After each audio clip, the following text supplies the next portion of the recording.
Love comics. Comics saved us. Hashtag comics saved me. There we are. Yeah.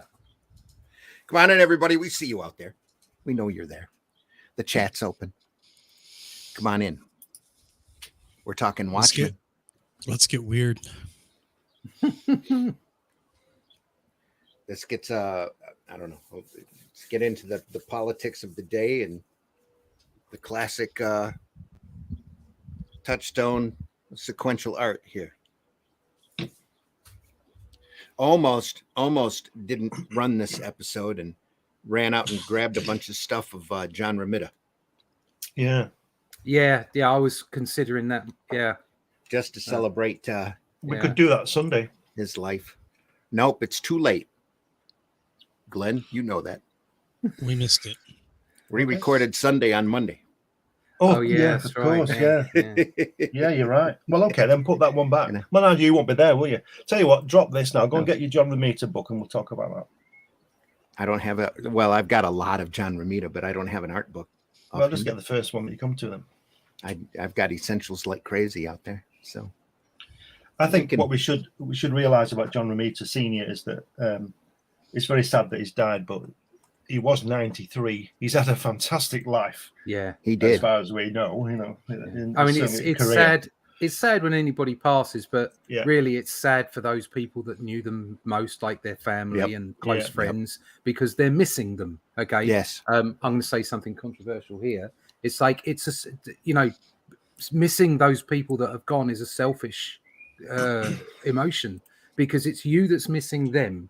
Either there's nothing or there's something. If there's nothing, they know nothing, and if there's something, then they're off gallivanting, doing the thing and out there in the universe. But you're missing them, and it's sad for those people. When you miss someone like that, it's sad for them. For the rest of us, okay, we lose someone in actuality that we don't know personally, but obviously respect immensely, and that is a loss. But we should celebrate his life. He had a great life. He was a good man by all accounts, a very good man, very kind and supportive, and he definitely deserves all the plaudits that he gets. He sent me a nice letter. We should just be happy we had him. He sent me a nice letter. Yeah, he sent me a nice letter telling me to do one effectively. Telling you what? Telling me to do one. Get out of here. Get out of my office. Get out. Get out of the office. And never come back. Yeah. But, that was back in 75, but it was a nice letter. I still have it as well. Hello, go away. Who the hell are you? Get the hell out of my office. But Joe Jusko said that he had a testimonial that was up on Facebook. He dropped his portfolio off, and when they called him a couple of days later, told him to come and get it. just come and get it. And he's like, oh well, they hated it. I'm not I'm not ready yet. He knew he wasn't ready yet, but he was looking for guidance, and he went and got it, and there were all sorts of notes all over it by Romita about what he needed to work on and how this looked and how that looked. It made his day. What's really sad is to see some of the commentary out there. There was some detrimental, derogatory items out. I didn't see any. I saw a couple, but most of it was from ignorant people who didn't know that there were two John Romitas for a start.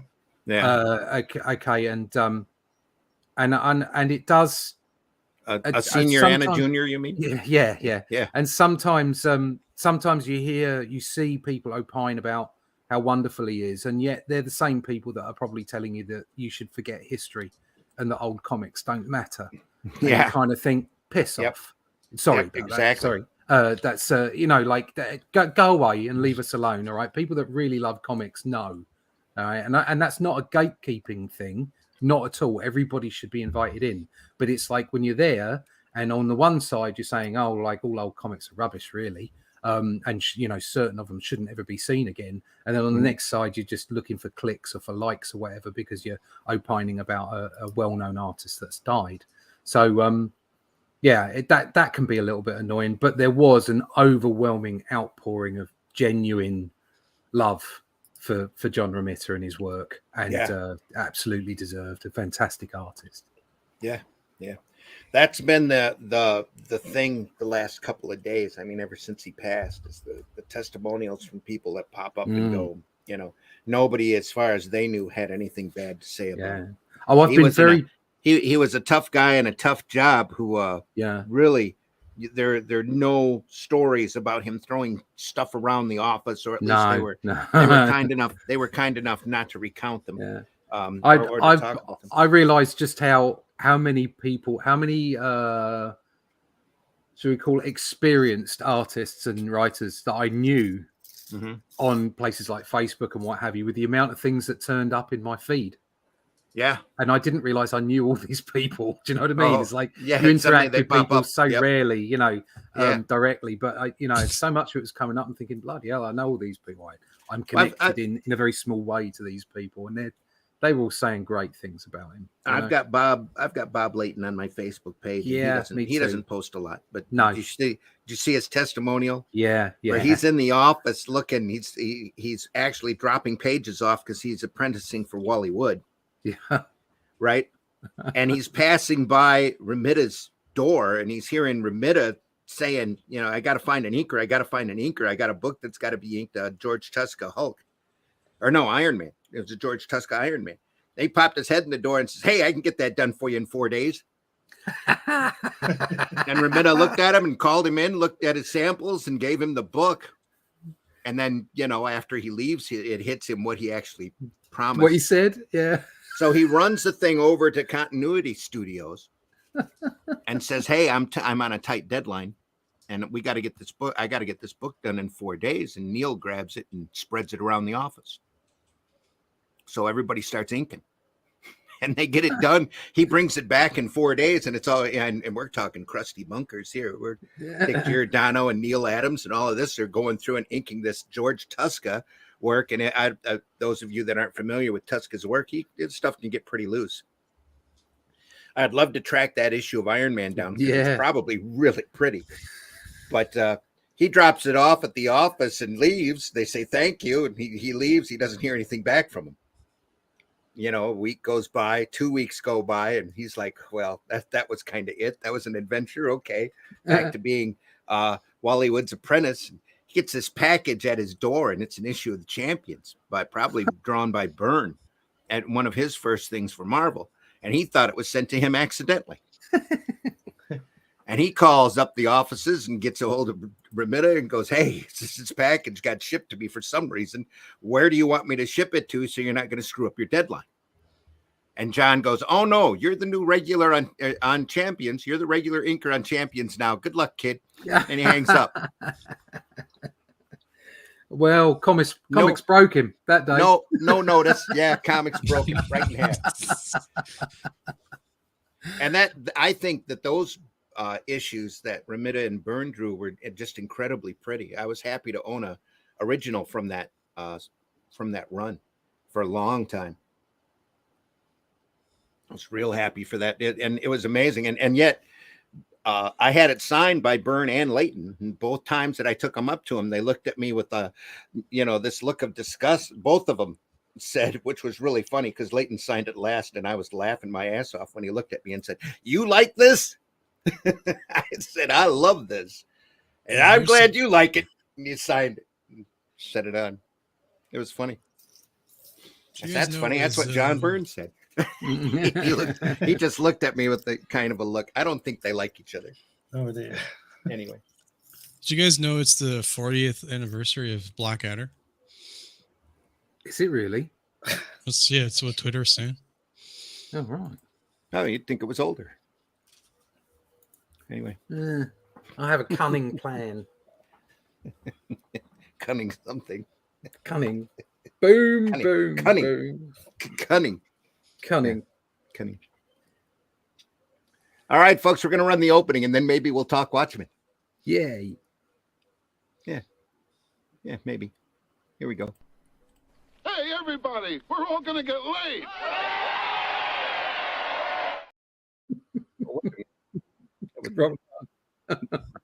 Here we go.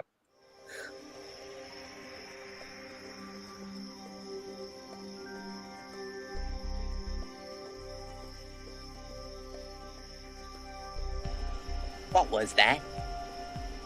This is not a charade. We need total concentration. Now, once again, this time, with feeling.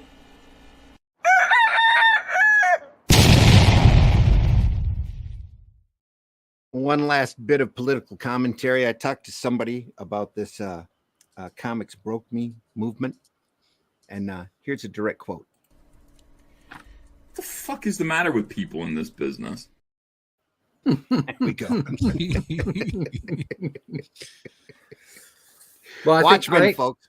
I think we had a nice little chat about John Romita. That was really good. Yeah. But yeah, let's do We Watchmen. we will be looking at his work in the future. I guarantee you.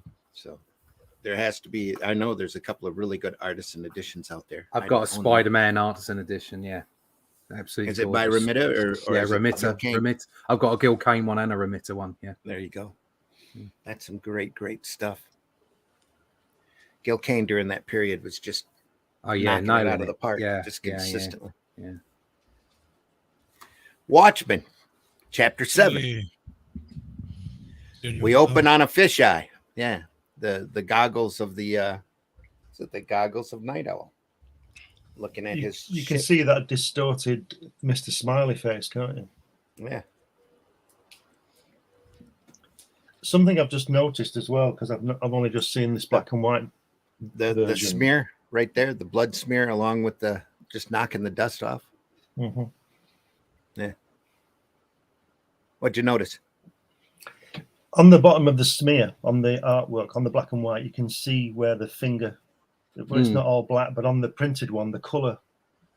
John Higgins has put the color over it, and also we've said this before. If you look at the bottom, if you look at the fish islands thing, look at the black part at the bottom, you can see the cross hatching, so it doesn't all go to black. But on the printed one, it's barely recognizable because the color's gone in there. So what I'm saying is that, remember a few weeks ago, I think we all pointed it out, where he doesn't do solid blacks. He just because he knows there's no such thing as a solid black. It's got everything has light in it, and that's part of the genius of this, I think.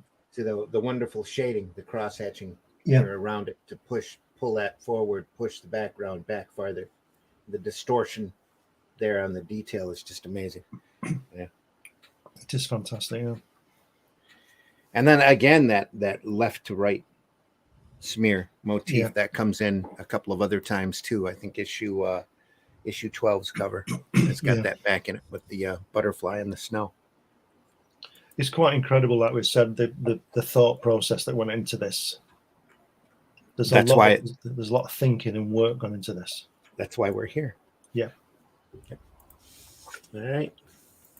From the cover to the first panel, over to the camera pulls back from Night Owl, Night Owl's costume, I should say. Silk Spectre is there. Is that Jenny? Knocking the dust off of the equipment. I think they've decided to jailbreak Rorschach. They're just out for an adventure here. It's just fabulous, isn't it? Yeah. The brother of two dragons. You see, if you look on the printed great comic, that bottom right-hand panel there with the chair, it's very green on the printed one, and you lose a lot of the detail. So it's very dark. Yeah. And it's like we said last week, or you said last week, it's better in black and white, I think. John Higgins is a fantastic artist and colorist, as we all know, but I don't think this needs color. I think it works better in black and white. Yeah. Yep. Because I wouldn't want. I don't know whether it's been. I know it's been recolored. I'm not sure how John's done it, and I've not seen a reproduction of that. But it's like we said before about the when they printed the masterworks on that really nice paper. It just didn't work because part of the charm is the newsprint.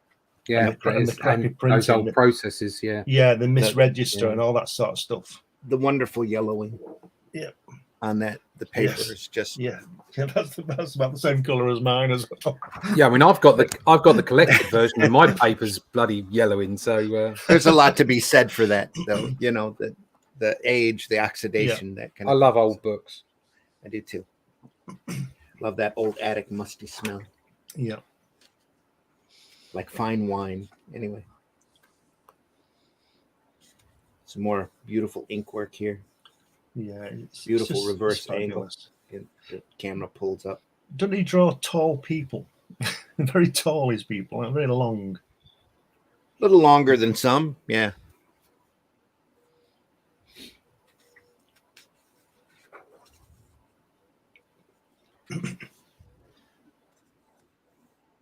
Just casually smoking.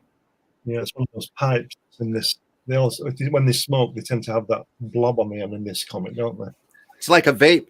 Yeah. Yeah. I think it's also a way of. I don't know whether it was starting to get a little bit awkward to have cigarettes in comics then.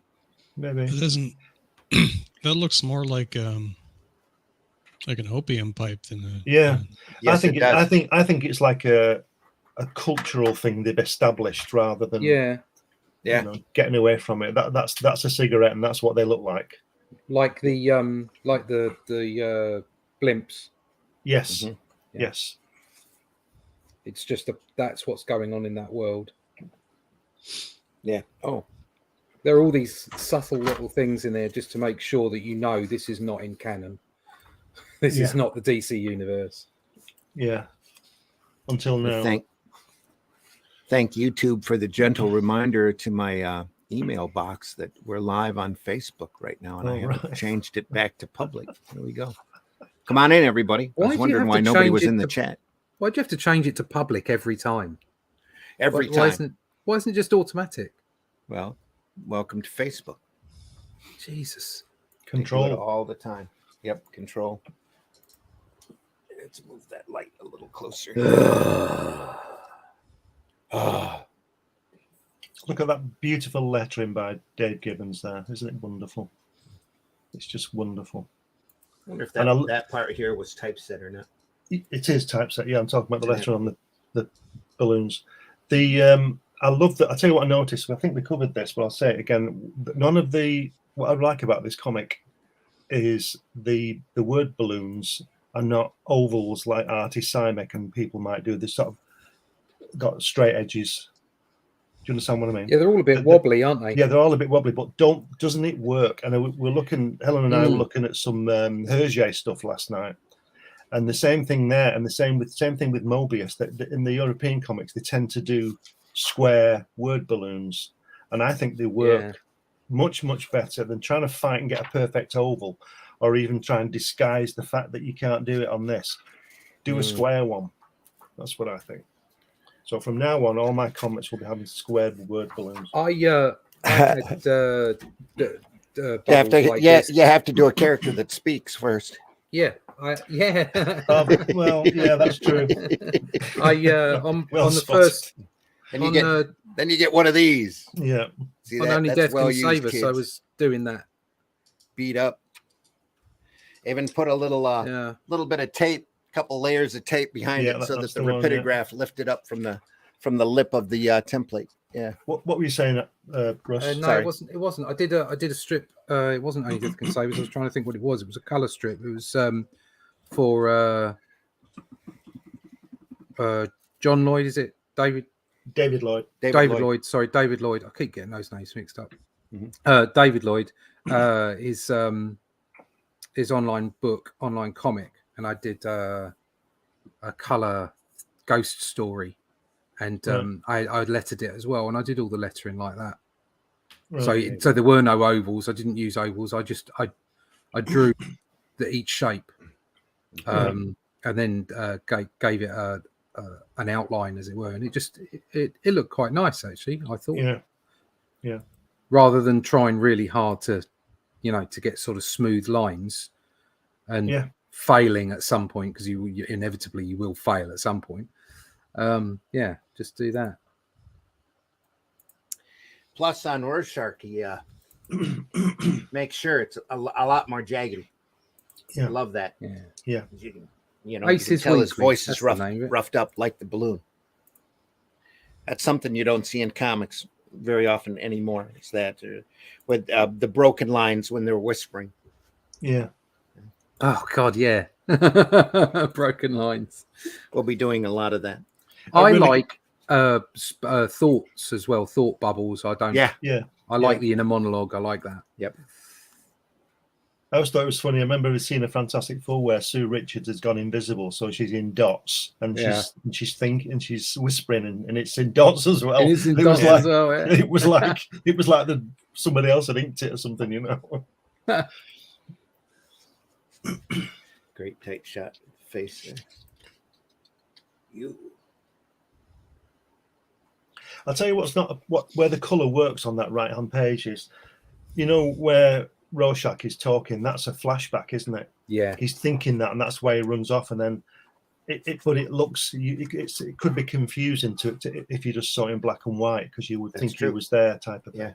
So the color works on that one. Yeah. Solid red. Yeah. It's great. And there's his solid red face, and then he goes downstairs and the whole place is burning down. Wonderful. But look how powerful the smoke on the black and white version is next to the color one. Mm-hmm. The smoke is really powerful, isn't it? Oh yeah. It really looks like it's a flame, you know, with the blacks on the girl and everything. Yeah. And on the color. I did a 3D model a very long time ago with this mushroom stomping through a city, and there's some explosions and some buildings and stuff. And it took me like 4 or 5 days to figure out how to do smoke in 3D, and like because it's just it's like it doesn't come across well at all, and like it ended up in the end. It ended up looking very similar to the smoke that you have here. But complete fluke that I managed to get there. Yeah, he would have just flicked this in a few minutes. Yeah. It's like, but that's what we're talking about it really truly being impressionism. Mm-hmm. You know, So all much of so. all of this is impressionist. It doesn't. It might look, you know, you cast your eye over it, even as an artist, even as someone, you know, who loves this stuff. You cast your eye over it and you think, wow, look at that. It's so detailed, or it's so slick. And of course it is. But then when you analyze it properly, you realize that it's because it's not real. It's like this hyper realism. And it's because of the impressionist value of it. It's making you create the realism of it. Mm-hmm. But there's little things that you can do that can increase the fooling of the mind. So as a for instance, you know, top left hand panel of the right hand page, sloping shoulders on him there. Just the way that he holds himself, the way that the other thing is the way that although all these people are drawn quite elongated and tall, he's kind of got this style of drawing these very tall figures. Mm-hmm. They've still got an essence of the average about them. So, for instance, a couple of issues ago, when we were looking at his mother and the guys that she was having in, and the way that he drew the bodies, the children, everything about it there was a sense of normality, as in the sense of the average about the people in it, in an extraordinary situation. Yeah. And that's what fools the mind. That's the impressionist part. That's what people like John Buscema used to do. Is like, even though he stretched anatomy and put in amazing dynamics, okay, there was still an underlying sense of weight, of gravity, of persona, and it's just it's a fabulous thing when you see artists like this being able to do it so bloody well. See, Well said. everything on display here, especially the light and shadows from the fire. Yeah, I mean everything is yeah. He's got both ends of it. He's not just putting in people, you know, with weight and accuracy and believability, but then on top of it is shading, it's lighting. It's just incredible. Yeah. Just what you were saying before, crazy. Russ, I agree completely. I was just choking to death. I had to turn the sound on. So yes, you're right. Thanks. More of the wonders of the 9-panel grid here. Yeah. Yeah. That was a really good choice, wasn't it, to do that? Really good choice. There are so many good choices. Well, there's and every issue, there's so much story, there's so much crammed into this. It's crazy. You know, anymore, this would have been a 50-issue series. Yeah. You know, due to all of the decompression. Oh, nowadays this would have taken 2 years to tell. Yeah, at least. Yeah, it's just ridiculous. And you wouldn't have gotten nearly the nuance or the no. Well, everything would have been everything would have had to have been explained outright. That's really nuance. If you look at that left-hand page of the second panel when she's saying what she did, she says, I was looking for the dash light, and it just sort of, it's a throwaway. It's like, I don't smoke. That was the flamethrower. Oh, is that it? You know, that's great. Which is what you were saying about. I think it was Bob Layton earlier when he said he went past Ramita's office because he was but he was working with Wally Wood. Do you know what I mean? It's like, oh right, okay. Tell me about that. You know, is that all? Yeah, I just had to be walking Wally past. Wood? No, Wally Wood. Wally Wood's not very good, is he? He's dropping off pages, but he had his portfolio with him just in case, and there was his timing. Yeah. From one legend to another. Yeah. You know. and then on top of that, Bob Layton himself became a legend. So yeah. Well, George Perez said that. He said when he first went to the Marvel offices, I think he was 19, and he said he walked in and there was Joe Sinnott and there was John Romita and John Buscema and all these people, and he said he only walked through the room and he learned things. You know what I mean? Yeah. All this stuff in the air, you know. Crazy to think about. I'll be back in a minute. My cat's caught a lizard. Uh-oh. A lizard people. Sending scouts now. Lizard people. Do you know what he does as well, Gibbons? It's this every panel you can, which is what we're doing now. We could spend a week on every panel. If you look at the bottom left, the left-hand page at the bottom left panel, that one, yeah. Look, that the owl is lurking in the background, isn't it? You know the costume. Mm-hmm. It's just lurking. There's all this tension and threat in the background of everything. Not just that, but the camera comes in, tightens up, and then tightens way up. Yeah. You get this panel here. I was just admiring the wonderful line work. Yeah. Here, very Mobius-like, very thin line, just in order to get that light and reflection to look right. Just beautifully done. And it's like you said, sorry, but like you said, back to that in lurking in the background, there's sort of no reason to move into him there, but it's like he's watching again. It's that Watchmen thing, like with the blimp, isn't it? Yeah. There's a tension. You're not quite sure whether who's being observed or whether it's just the goggles. You know, it makes you think all the time. Mm-hmm. But yeah, that is a fantastic sort of Mobius-esque panel there with that dust on the soot on the eye. And if you're just joining us, we're using the annotated Watchmen as this example. It's got the entire 12 issues in black and white. That's what we're drooling over here. Plus, we have samples of the comic with us to compare for color. Plus, we also have a copy of Watching the Watchmen by Dave Gibbons that has a lot of the roughs and thumbnails of the work that we're looking at. Over the head shot here, just beautifully done. Pipe. You know, we were saying a few weeks ago about Dave Gibbons doing the lettering as well. That would also help him to place the bubbles, wouldn't it? Because he would know what the script was he was going to put in it before he started drawing. Yeah.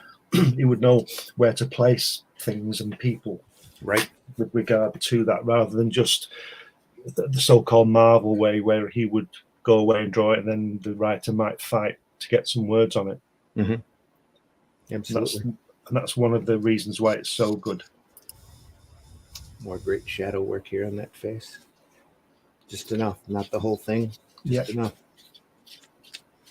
I like the way Dave is also, and this is proven really because it's in the Gibbons Watchmen book, is the way that you can tell that Dave is thinking of the colour as well. I think there's a couple of pages where he does colour roughs for John, doesn't he?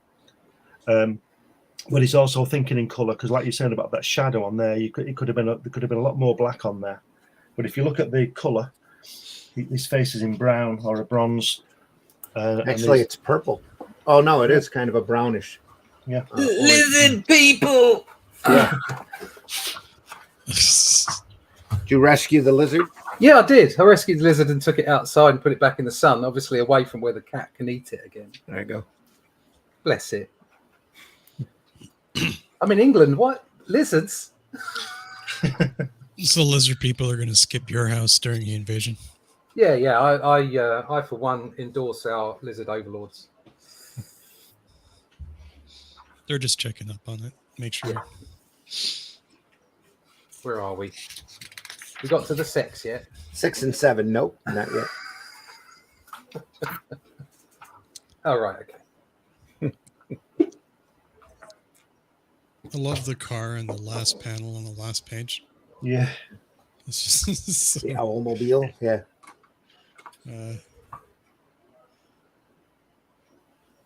What a Reminds me of that horrible Ross Andrew panel, not horribly drawn, but the subject matter, where they introduced Spider-Man to the Spider-Mobile. Oh, dear. Little dune buggy. The Spider-Mobile. It's like a double whammy, that, isn't it? Ross Andrew art and a spider vehicle. Russ has got his charm. I mean, his Metal Men and his Wonder Woman are incredibly well done, but he came into Spider-Man off of the shoulders of giants, and not to say that he's not a giant himself, but what a jarring shift in style. You know, I'm suddenly looking at that going, these guys are bent funny. They look funny. Didn't he draw Andrew's work? Didn't he draw that Spider-Man annual first, where they wanted him to join the Avengers? Was that Ross Andrew? I don't remember. He's tried to get into the Avengers a couple of times because he thought there was a paycheck there. Yeah. Just like he was in the Fantastic Four in issue 1 of Spider-Man. Yeah. That's where he's like, that's what I call a fiasco. Could be. It's an older book. I think it's got a John Romita cover on it, actually. It's got him with the Avengers come charging in. Yeah. I think it's from 1967. Yeah. I remember. Sorry. I was just going to say, I remember that jarring impact of the artwork, and I wasn't really happy with that artwork that was in it. Yeah. Especially when the Romita cover was there and he was the regular artist, and all of a sudden he wasn't. Yeah. Yeah, I don't mind Ross Andrews' work. Yeah. I think its DC material is impeccable, just phenomenal. The run on Wonder Woman was amazing. But that was back when they were really pushing a fantasy element. You know, there was a lot of mythological connections in that Wonder Woman. They didn't know what to do with the character because Moulton had such a control over her that they kind of stammered around. Kanigher come in and tried to write this character after Moulton was doing all of this deviant symbology in it, and doing all this crazy adult stuff in it. And then he's like, no, it's comics, it's kids. Here we go. Did Romita ink Ross Andrew? No, I don't think so. I think Giacoya. Yeah. Right. Okay. Did a lot of that because work. some of his, I mean, maybe it's just a cover. I don't know. Because some of the inking has got sort of Romita-esque lines to it. They probably tried to keep to the style as much as they could. Again, his Andrew's work is so individual and distinctive. It's Ross Andrew is the stuff I probably grew up with mostly. Yeah. So I had a healthy dose of Gil Kane and Ross Andrew, but then was aware of the Romita stuff. But when I was buying Spider-Man comics, I would imagine it was Ross Andrew that I was seeing, that I was reading. Yeah, Romita did what Jack Kirby didn't do. He didn't sort of move up and become a suit type of thing, Yeah, a director. yeah. And if he had done at the time when Stan asked him, we wouldn't have had Galactus and all that kind of stuff. Or at least No. those books. We might have had the character, but not those books. Yeah. Well, Anyway. But considering Kirby their- was a sorry, Go ahead. Kirby was a creative font though, wasn't he? Yeah. yes, It wasn't just the fast. art. It Yeah. wasn't just the art. It was all the. It was just. He was just constantly coming up with ideas. You know. So Mhm. well, that's what Kirby was there for. You Yeah. know, and given their history in the past, I think the first thing that would jump into Jack's mind is I wouldn't last a week around Stan in them offices. Mhm. They'd have probably killed each other at that point, or Jack would Yeah. have probably tossed him out the window or something. I remember you as a 14-year-old kid squealing on me. Get out of here. Yeah, that's quite a story, though, isn't it? Mm-hmm. I'm gonna have to pick up a Ross Andrew artisan edition. I think. So Showcase presents Wonder Woman's got almost all, and that starts in the Andrew period. Just No, I beautiful think stuff. I'm looking at the Spider-Man stuff because I'm I'm not a big Wonder Woman fan, or indeed Superman. You know, it's just not the kind of stuff I was into when I was a kid. Mhm. And a lot of the artisan stuff that I pick up is simply the stuff I remember. You know, it's just like, so, and it gives me an opportunity to go back and reassess the art because, as we were saying before, you know, back to what we're doing here as well, is seeing this kind of art as a young person. Mhm. You honestly make the mistake that it's perfect, because from an impression perspective, it is perfect. It's fantastic.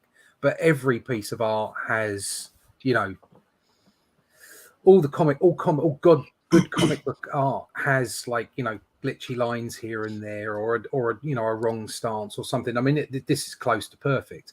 But even then, you know, there's a subjective opinion about the way that he draws people. You know, that they are these tall, thin people, and you know, they're not like the muscular people that say Buscema would draw. Mhm. So there's all this energy going on, and there's all this conflict as to what's, you know, perfect and what isn't. And when, like I say, when you look at comic books when you're a kid, certainly as someone who wants to draw them, all comic books are perfect.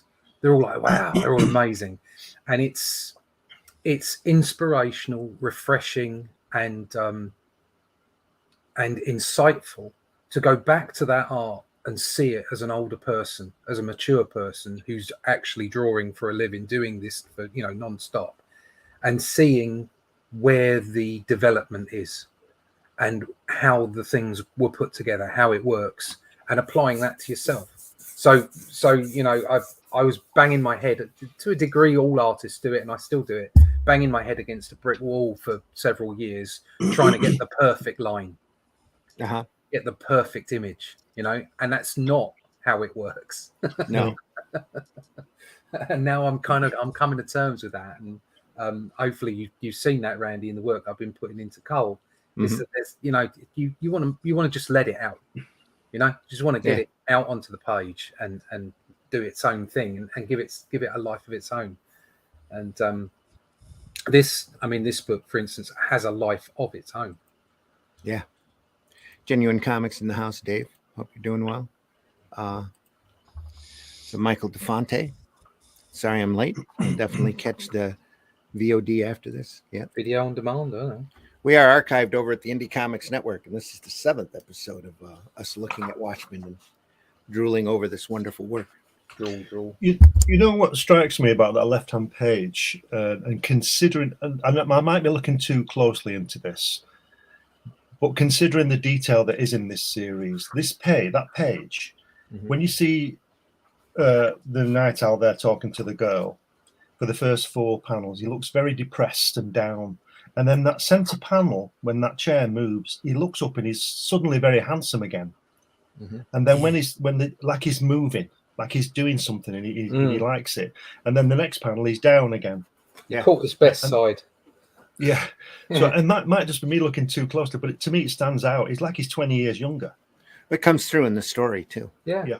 Once they start moving and they start doing things, heroic things again, it reawakens a bit of them.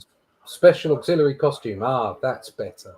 So let's say he has the script is telling you that his mood is elevated just for that one moment. Yeah. And he's drawn it in the body language. Mm-hmm. And like you say, it's just like that, got that little, it's a glint in the eye without being close enough to see the glint. Mhm. So true. Yeah. Looks a bit like Peter Parker there, doesn't it? Little, yeah. Don't they all? Yeah.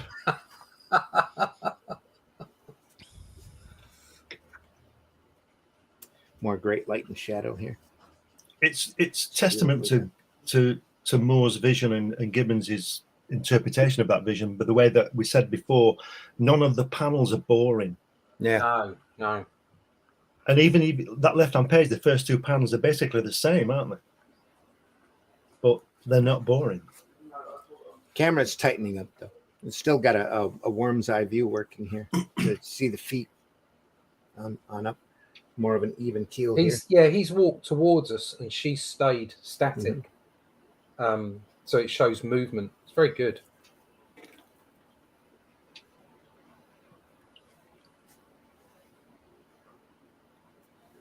Because the silent moment, got to be careful. Or we're all sitting here drooling over the artwork. Yeah, exactly. So the owl here almost gives that impression of a VW van. Yeah, the owl it's so obviously a replacement, a fill-in for Batman in this. Yeah. Again, that last panel with the car. If you look at the color version, the color spoils them walking towards you, but on the black and white, they really stand out because that line is so thin behind them. Yeah. But John's gone in there with probably. Well, I'm not going to tell him how to color. I can't, but it seems to be a bit heavy. How long have you been staring at this one page for? Not very long. I've been staring at this. I've been staring at this page for the past 35 years. Yeah, I spent the last Let's see the line work last here in the 5 to back. 10 minutes looking at the box. She's standing on. I'm just analyzing. Yeah, that's why we're silent, because I'm sitting there analyzing a box for 5 minutes. And what a box! What a box it is! Yeah, it's a beautiful shading work here. Yeah, line work. You can tell it's been sitting there for a while.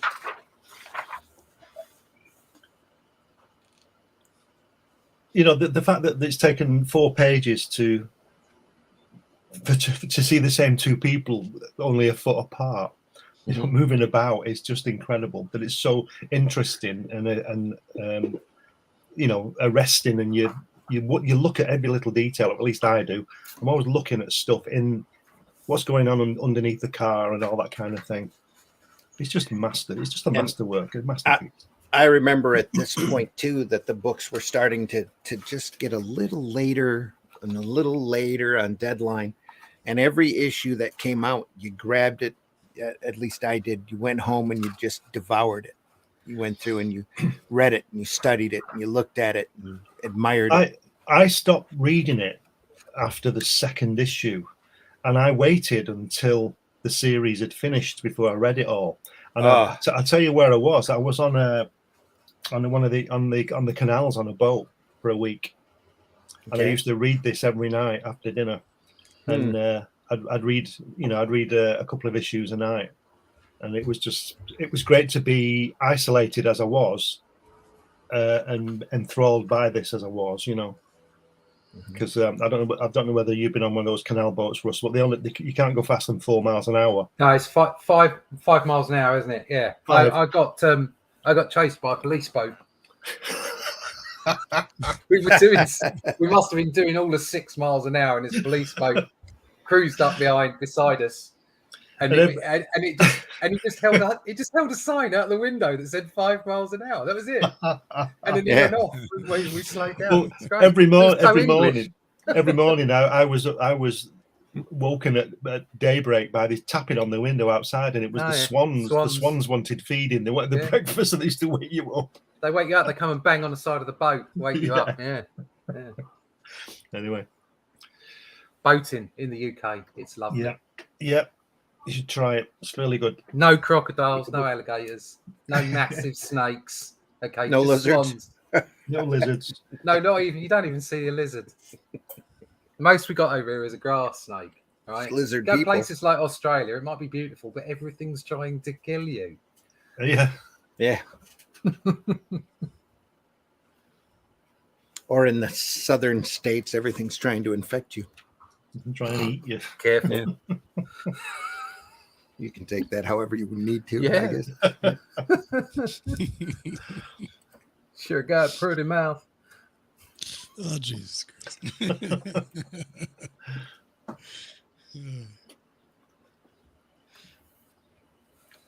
Brilliant.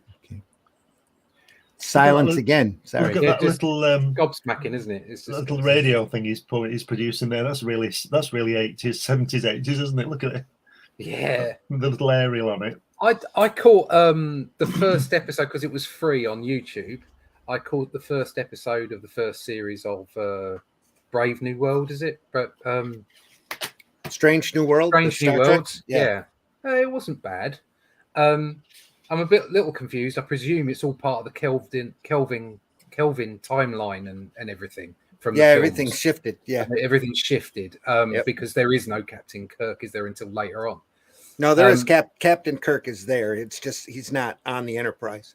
No, he's a student or whatever, isn't he? So because he came to it late. He's in the films. He came later than he would have. Yeah, done. he's not quite a captain. He's in the last episode. Right.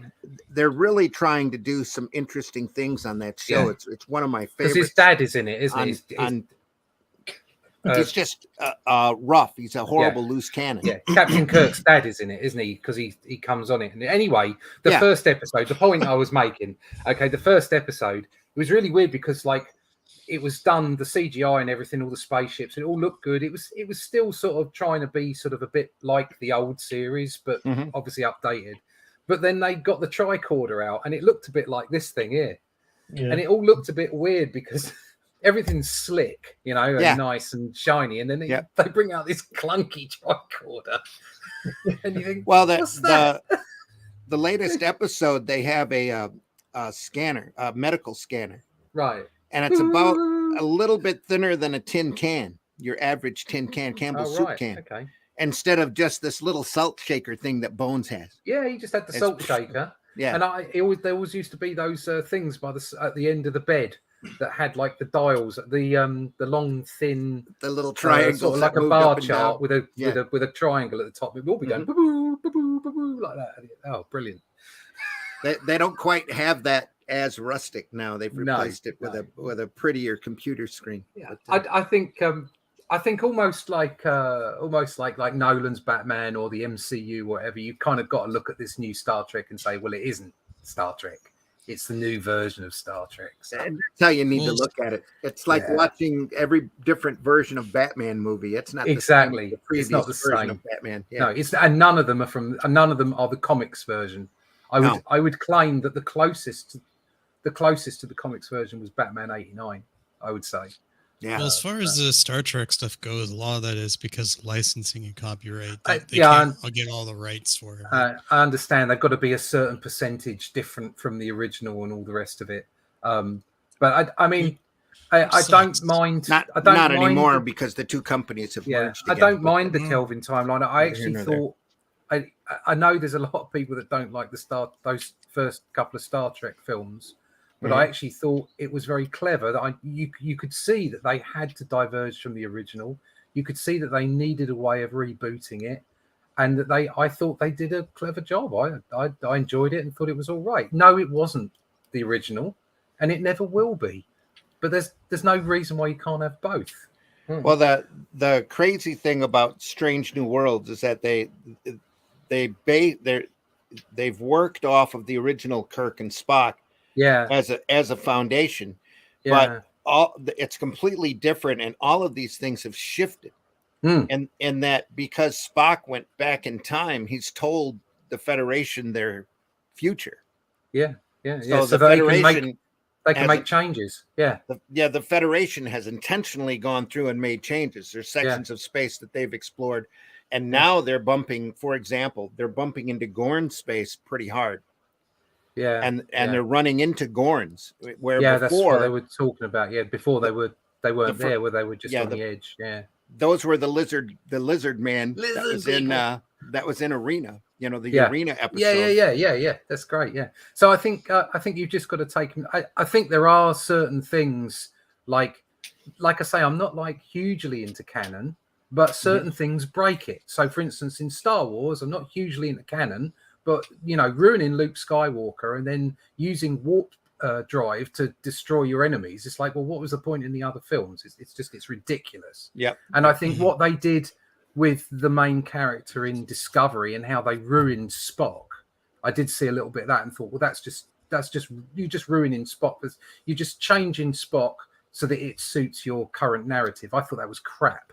Okay, but I didn't have a problem. But I didn't. As a whole was a travesty. Yeah, but I didn't have a problem with, like I say, the first couple of films that they put out in the cinema. I thought they were okay. I thought they were, you know, they did the job of not only, you know, rebooting Star Trek, but also giving it a bit of a fresh outlook. And I was quite into that. I didn't mind it at all. So I think it's how far you go, you know, and how you represent.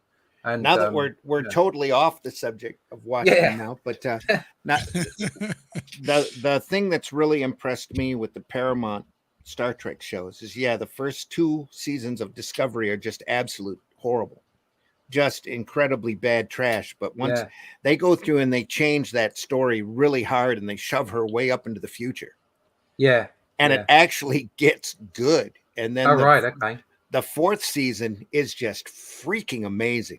Right, okay. I'll have to go and watch the 4th season then. Well, in order to do that, you almost have to trudge through this horrible amount of trash. Oh no, I'll cope. You know, with this, with these terrible characters and this, all of this soapboxing and all of this. And then it's like somebody at the Paramount offices woke up, dudes, we're pissing too many people off. We need to do this, this, and this. And so they do it. And so in the 4th season, this main character that's been a Mary Sue the last 2 or 3 seasons, who can't do any wrong and always gets by, you know, I did what I wanted to do and it was the right decision kind of crap, actually starts being written as a character and making mistakes and fucking up and going, I guess I fucked up. I better not do that again. And it just gets, and they start bringing in some phenomenal science fiction elements that are just really good. Well, and they applied all of that when they started Strange New World, and they're going through and they're doing episodic Star Trek again.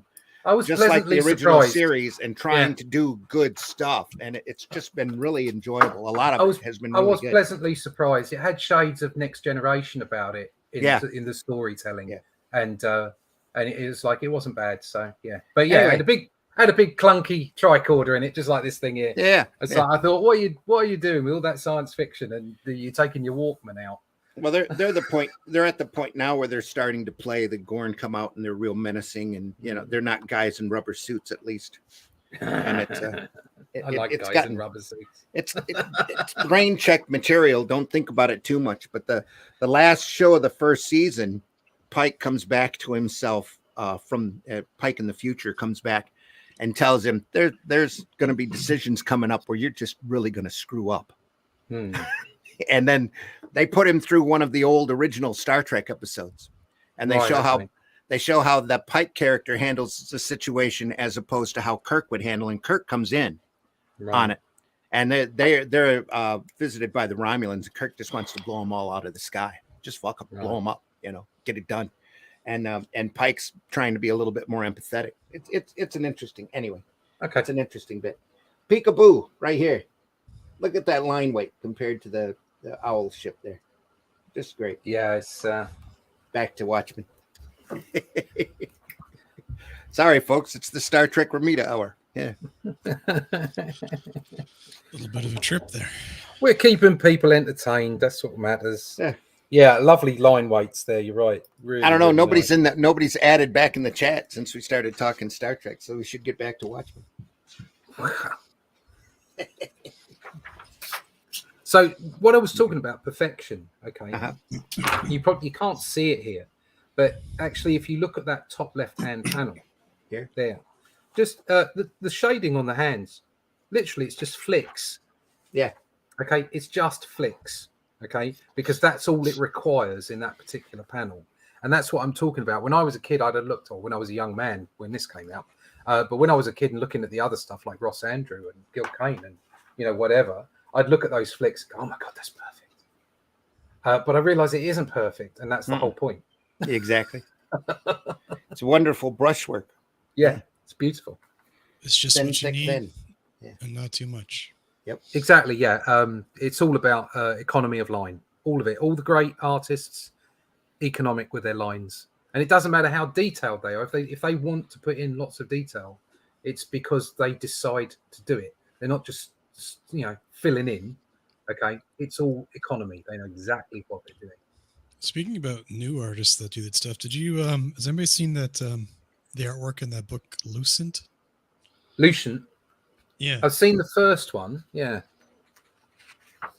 The one it's one of the indie comic people. Is it Michael? Michael, I've been on his show actually. Yeah. God, I'm terrible with names. Sorry, Michael.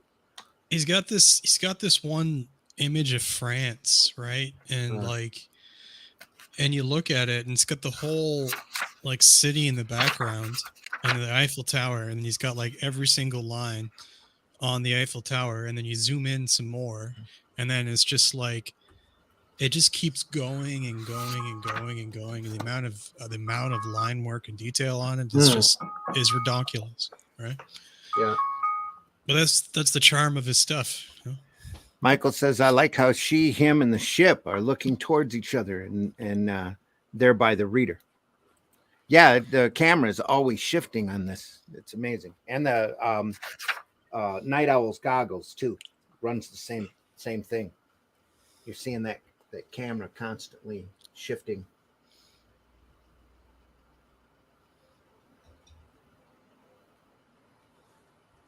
Just beautifully done.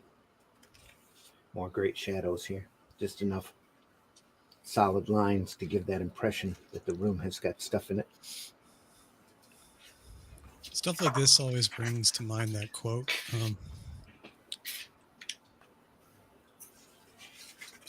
Okay. Which I always quote? I get the quote wrong all the time when I say it, so I'm just Googling it. Yeah.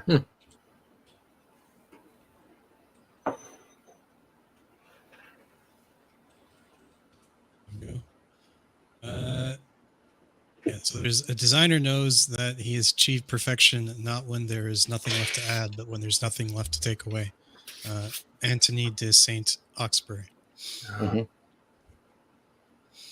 Yeah, perfection is the enemy of great.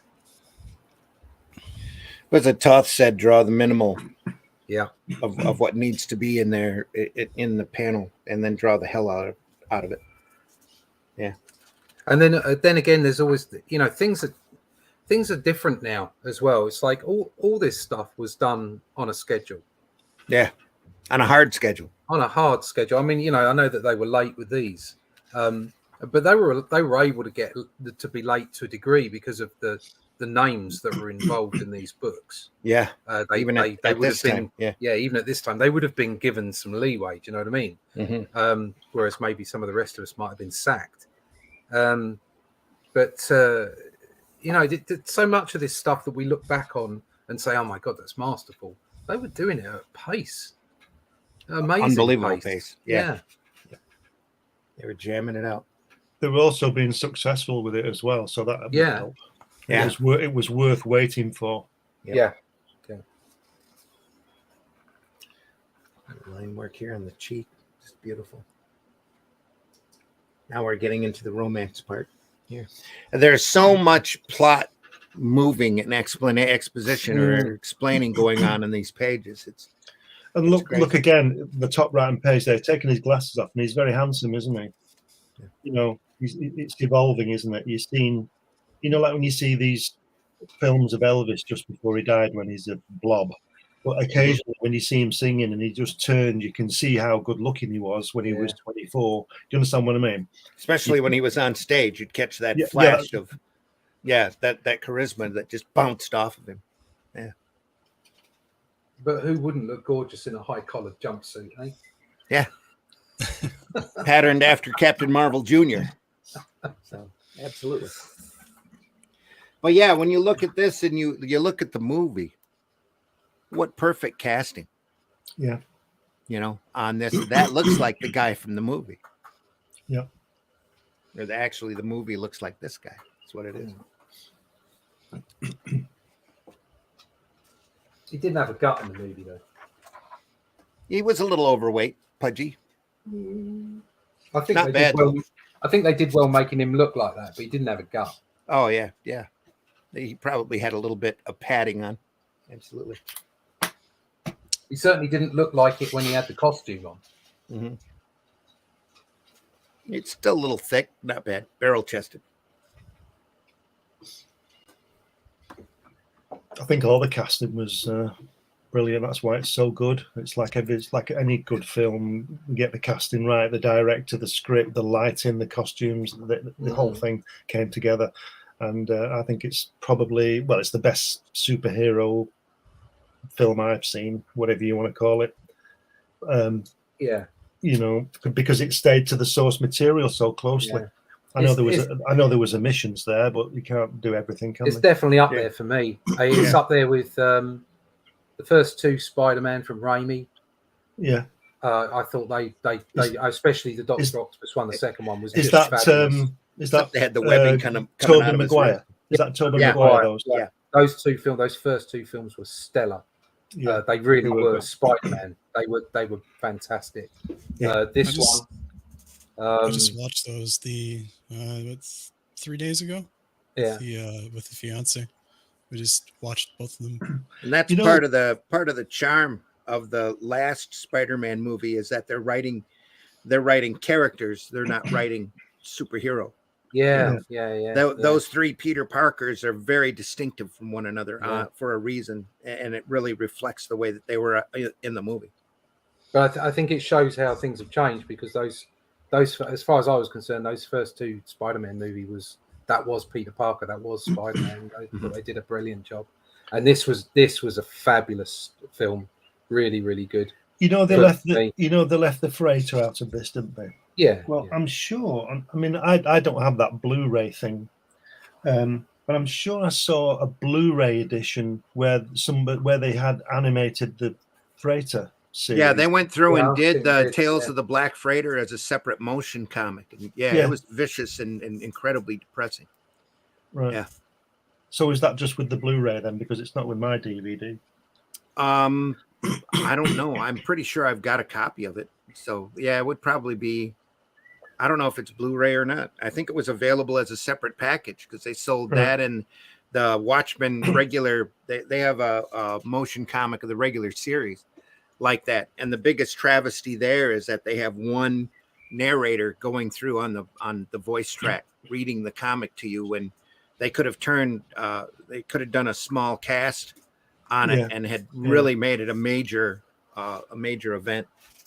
Instead, it's like a guy reading a comic to you as you're watching little bits of the panel move around. You know, Right. Almost as bad as those early Marvel cartoons. Captain Yeah. Oh, I America. love them. Oh, they definitely have their charm. Yeah, They're cracking. some great stuff there. But that's because they went back to the source material and just animated it. Yeah. So, and not very expensively animated it either. It's all cheap done. Horrible. Look at that there, where they're obviously getting together, and at the bottom panel on the left side was Ozymandias when he's spinning there, and the crowd are going, oh, and it says, listen to that crowd as he switches his grip there. Very funny. I think some of the colouring on that page misses the point. I don't know. Maybe John was the last person to get it with the deadline. I don't know. Probably was. Yeah, it would More be than wouldn't it? likely. Yeah. And it doesn't seem to. It's not as subtle as it has been. Poor guy, you know. Fancy getting this through the post 3 weeks late, and you've got to turn it around for tomorrow morning. You know. Yeah, Mhm. yeah. Pretty much. But he did a good job. Beautiful sequence here. Down to his glass. Yeah.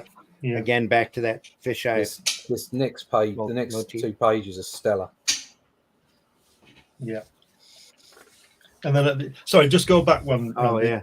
Sorry, top right-hand panel where they've obviously, got there, and it says, "Thank you very much." So I said, "Thank you very much, thank you very much," and then it said the perfect dismount on the.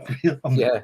What I mean? Yeah. It's just, don't worry, you're doing fine. Take as long as it takes. Just brilliant.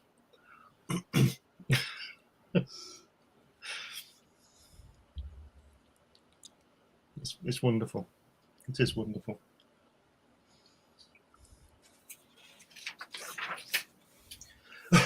This is an Classic. amazing sequence, isn't it? Yeah. Non-verbal.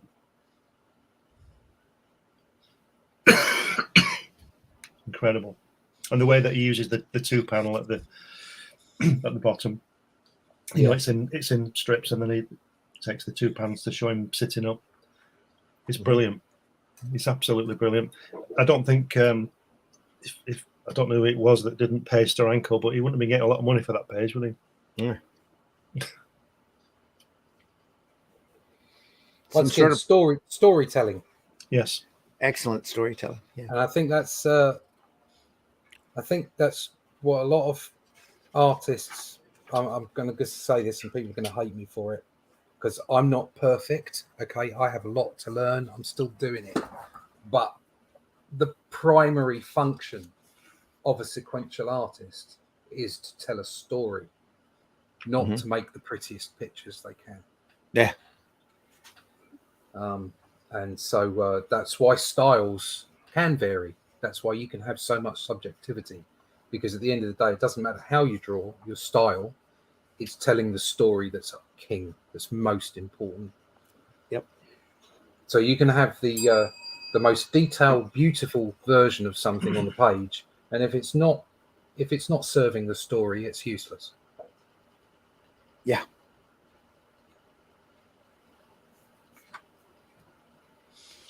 And I would say, like a lot of, it's this approach to sequential art. I would say I'm a storyteller.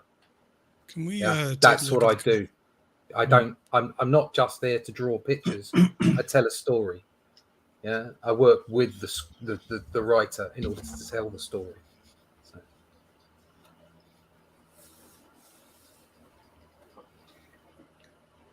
Is that what you were asking, Whiskey?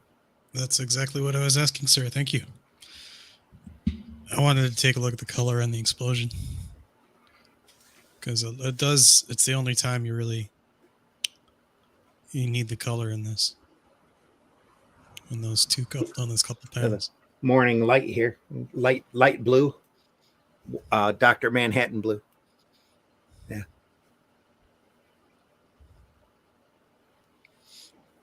And despite the limitations, they still do quite a bit with the color. Absolutely.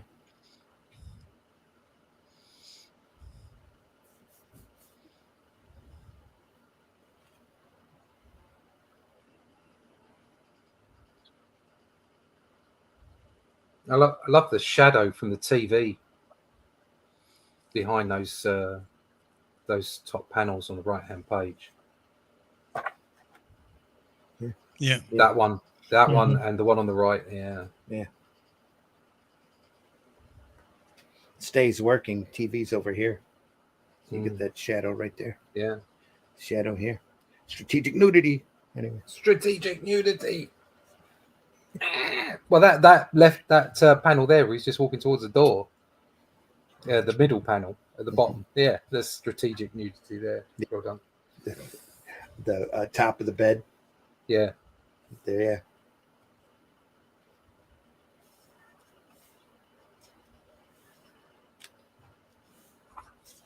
This is masterful storytelling. Sorry, just go back. Yep. Just where he's you go back a page. Just that right-hand page there, where he's kissing her hand, and then you see the inner monologue. He's getting a flashback from the dream. Yeah, which we all do. We all get like those when we've had a dream or we've had a thought or something. We're doing something, and it flicks off in your head while you're doing something in the real world. Yep. And that is just fantastic. Just was reminded of a really weird dream I had a long time ago where what was it? I was and I was in England, and they had the double-decker buses going on, but the people were riding on the outside of the bus, like the seats were on the outside on the and the buses were all like camo, but like different colors and stuff, and then we're riding around England on these buses, and then when these alarms start going off. I'm sorry, I just because like somebody we're talking about dreams, and I just thought about it, and it's completely unrelated to this. And then like they're like, it's the end of the world, and then I was a teenager at the time, I think, and my mom comes and interrupts the scene sort of situation or the dream, and she's like I got a note for my son, right, to get out of class, to get out of the apocalypse. And so I'm like, yeah, Mom's here, I'm going to avoid the apocalypse. I'm sorry, my son can't attend the apocalypse today. He's not feeling well. That's right. Just a note to Michael. Yeah, it's impressive how everything looks detailed and clear in those panels on the page with 18 panels. It's sometimes difficult to draw in smaller panels and give a lot of detail. Don't. It's because if you actually analyze these panels at the size that they were drawn, which is, just 1.5 up, okay, and you actually look at the amount of lines on there isn't that many. Yeah. It's just that they're in the right place and there's the right number of them. That's what it's all about. Economy of line, knowing how to make it look like there is form and feature without overdoing it. And that's the key of how to make a smaller panel give everything you need. Yeah. So much detail, but so simple. Yeah, just enough lines to show shadow direction, and then dark shadow. It isn't uber detailed. It's just well put together. Yep. And there isn't any, like I say, there isn't any extra lines. There's not any extra stuff that doesn't require it being there. No. And that means that everything's clear, so that it feels detailed because you can see everything. Mm-hmm. It's another great sequence here. Yeah, it's similar to the one just Sick wipes the dust, isn't it? Same kind, gone back to the same kind of thing. Yeah. But I like the top middle panel on the left where you can see the Chrysler building and the blimp again. It's not been in too often, but there it is again. I may be seeing something there, but that top right-hand panel where he's smearing with his finger, it's being smeared in the round of the sun outside. Yeah. Which is which is like the smiley face. Yeah, very much so. That's right. Yeah. You can see that here. You can two see drops here for the eyes, the clouds, making the face. Yeah. The imagery is just brilliant. It's intentional. It's amazing. The casual reader would have missed that completely. Or it would have been subliminal to them. But yeah, it's all there. It's intentional. Again, some more great line work here as he's looking through his goggles. That center panel of her walking down the stairs. Mm-hmm. Once again, it's like if you were to zoom in on there, you'd see how rough the lines are around the bottom of her feet and her calves, and how it's just a few lines to show her bum through the shirt. Mm-hmm. Also, the shade of the leg that's moving forward. So she's walking down the stairs. Her right knee is bent, and it's bent underneath her in the way that you walk. So excellent anatomy there. Figure drawing as well for the weight, because her head is just over to one side. She's slightly leaning on the rail, and then the shadow underneath her leg, her right leg, and then just over the top of her calf. Mm-hmm. And it's like, these are the things that make you go, wow, when you don't really know you're looking at it as a reader. You're just like, oh, that's convincing. Yeah. And there's such small things, but it's masterful. It's like on the previous page in the center panel when he's opening the door and you can see his shadow going down the steps. Yep. He's not actually through the door yet, is he? He's just going to go through the door, but his shadow is already going down the steps. There's just a slight. He's not actually put the whole shadow across the stairs either. Mm-hmm. So technically, what he's doing is he's cheating there, but he's cheating because it's a comic book and it's impressionism, and you can cheat. Okay, you don't have to be explicit. that shadow doesn't have to come all the way across the stairs like it would if that light was really there in the real world in a 3D model. Okay, so you cut it short, you cut the shadow short, and then he puts a little bit of a line in there to sort of carry the shadow on, sort of like a little triangle with some lines either side of it, so that you can cue the colorist to darken the stairs with shadow. It's just really, really well done. If you look in there, yeah. So there's like a line coming from the.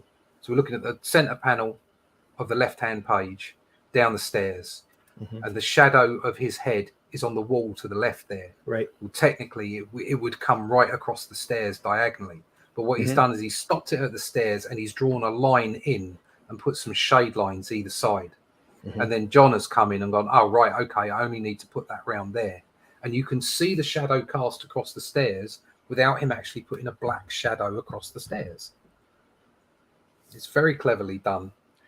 That, and I would wager in the script more intentionally put both of those panels dead center middle. Oh yeah, without a doubt, yeah. So both the descent of the stairs is in both places. Yep. I like the faucet. I've just been staring at the faucet. The tap. What? Yeah, the tap at the top left. Yeah. Left page, center panel. Oh, here. Yeah. Just staring at it. I really like the light touch of in that panel, the light touch of the inking on the exterior to the window as well. So all the buildings in slight shade, just like really light touch, just to say, they're there. There's so much there that just it'll take you forever to go through it. You go through it again, and you always pick something up. Yep. Yeah. Oh, yeah. But again, you look at that panel and it's not intricate. It's just well done. Yep.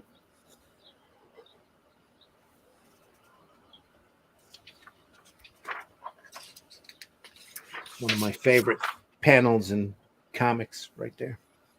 Which one? The bottom one here. Oh, the bottom one. Night Owl. That looks, I mean, it's, again, that's one of those panels that does look better in black and white. Yeah.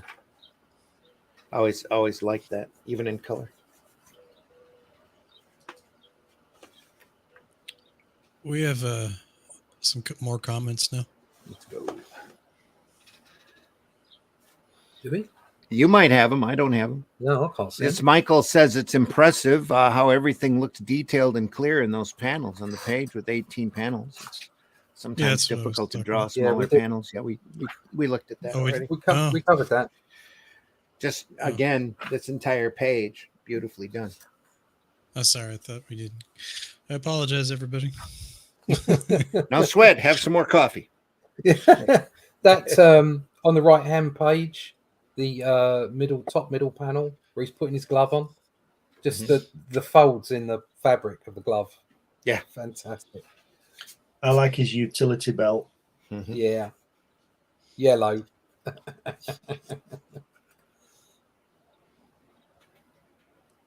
That was the most disappointing thing about the Batman run I was just on, which I'm now no longer on. Is that because they had this kind of amorphous design because it was focused on kids, and the designs I had to use were basically what they did for action figures and what have you. It was a uniform design, and his belt was like a thin belt. And I really wanted to draw all the pouches. Yeah. I didn't get to draw pouches on his belt, but never mind. For a minute there, I thought you were going to say the biggest disappointment is you didn't get to draw him using his bat shark repellent. That would have been great. I would have loved that. I don't believe you me. If we'd have carried on, I think Jason would have eventually got to it. To be honest, yeah. Because we were doing some really, the stories were quite jaunty. Okay, let's call them. They were quite jaunty. One of the best things I remember from that Adam West series was when he was fighting the Penguin, and they had a machine gun, like a Vickers thing with a big belt on it, lots of bullets, and he pulls out his bat shield from his cape, which was like, bulletproof. And then he just stops and folds it up, and Robin says, "What are you doing?" He said, "How do you know they run out of bullets?" He said, "Because I counted them." Yeah. Because I counted them, Robin. And then they have a fight. It just holy mathematician, Batman. There's no wonder. There's no wonder my Auntie Connie wouldn't let me watch it. Oh, it was brilliant. I love it. I have to say though, it's not something I appreciated properly until I was older. Well, a lot of that stuff you have to be older in order to appreciate. When I was a kid, when I was really young, I couldn't get enough of it. And that was then, just fun. Yeah. And then I became a pretentious teenager and 20-year-old, and wanted a darker night, as it were. And then as I matured, I realised just how great that rendition of Batman was. You look at them now, especially in the later seasons, and you go, "Wow, that was really a small budget you were working on there." Yeah. Holy crap! I love the reuse of the Batman going in and out of the cave with all the greenery. Sort of like they come off the road driving out. Yeah. They come off the road and there's like a sign, and the sign goes down, and then they go into the cave. It's excellent. They actually shot that in slow motion and sped it up real fast. It's actually moving like 20 miles an hour in real life. They just sped it right up. Just crazy, some of the stuff that they did. Well, that's back when everybody was dealing in little budgets and high ingenuity, and practical effects. That's why you had all the biff pow bam, so they didn't have to draw all of the action of the characters flying all over the place. Thank God that budget was low, because we had the biff, because it's iconic, like the biff and pow and bam. Well, that's a lot of the charm of those early Doctor Who's, for example. It's the fact that they had such a small budget. They were working, doing incredible stuff with it. So one of the few good things that the MCU did for comics was the way that mainstream media reports on comics. Yeah. So before the MCU, before the comics were taken seriously by the mainstream, every time you got a news report, there might be somebody. This person has written their own and created their own graphic novel. I mean, it was god awful. It just so happened that they happened to have a mate who worked in the newsroom. Mm-hmm. And they'd bring them on, and it would always be like, "Have you seen Batman and Spider-Man?" Biff, pow, crack, and you're like, "Oh, for God's sake!" Will you just back during the go 80s and research your bloody story. But of course, journalists don't do that anymore. During the 80s, that's how. Once you got the MCU going, then suddenly journalists started reporting it in a different way. Because it had a little bit more levity to it. But, and I think it really took that Avengers movie that made everybody start shifting. But back during the 80s and 90s, every time a newspaper reported on anything comic book, it always started out with Biff Pow Bam. Yeah, Biff Pow Bang. It's like, oh, please stop it. I've got a local paper did an article on me, and that's exactly how it started. Biff Pow Bang. It's just those were the sound effects of you kicking the journalist out of your house. Pretty much, yeah. Oh, look at that smoke coming off the top of the building. That's great. Yeah.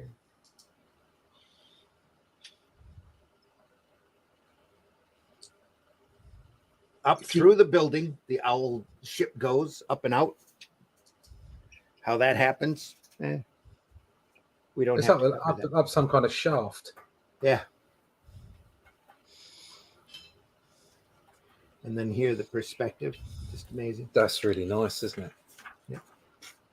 You don't need to explain everything. It's a comic book. It just does it. Yeah. Well, it's been there the whole time because he's Night Owl. So. Yeah. The most impressive thing to me on that panel is that the way he works that dome. The perspective of those buildings isn't really that difficult to do, but to get those angles on the curves on that dome is outstanding. Yeah, I would guess there's some hard photo reference here, though. Maybe, yeah. It's only 1 point, though, isn't it? Pretty Where's much, yeah. Where's a dome in? Right here. On the right. No, I know where. I meant like, where's a dome in real life for a photo reference? This isn't real life, Whiskey. I know that, but if they're using, I love that if they're circular argument. if they're using a photo reference, right? Somebody, never mind. Well, you We got don't- all of these buildings are so beautiful, and the perspective is down and all this, and he probably worked his way left to right, got over here and said, there's a dome.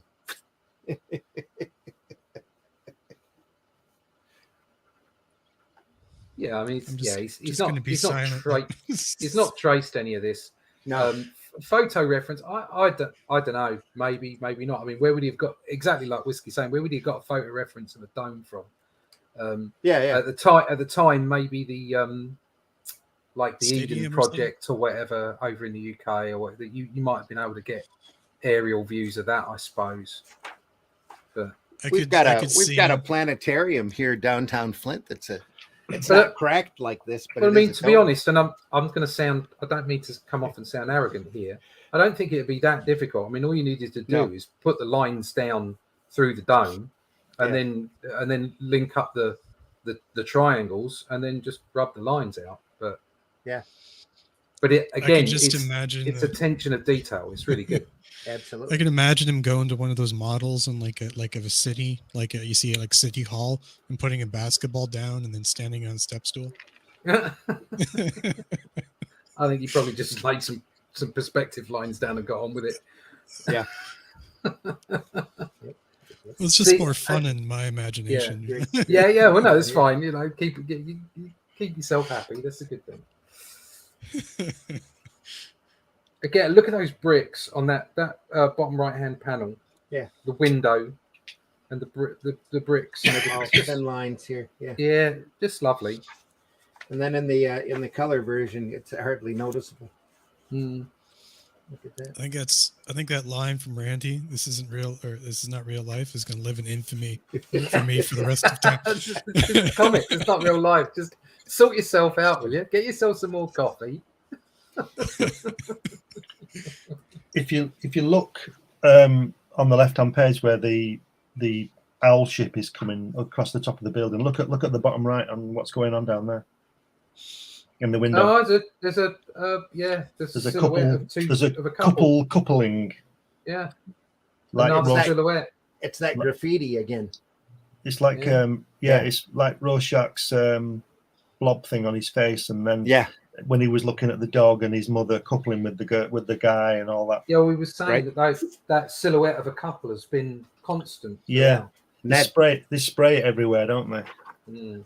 That ties back to Dan's dream here too. Yeah. I don't want to get ahead, but in the next issue, I think we see some evidence of the spray. The guy's spraying. But yeah, that image is again. It's like, and there's the blimp as well. Look, if you look to the left, if you look to the left of there's a blimp up there. Pole, there's a blimp there. Yep. You know, a couple of them. One here too. And it's incredible. The detail is amazing. Mm-hmm. Oh yeah.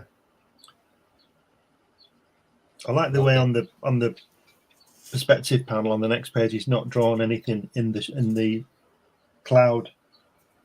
Here? Yeah. Yes, he hasn't done any. He might have been tempted to draw a couple of stray lines, if you understand what I mean, to continue the building, but he's not done that. He's just left it as it is, and he's dead right, because it pushes your eye up into the main part. It's just wonderful. And the way the coloring is done. Yeah. The owl brown there on the owl ship is just makes it pop.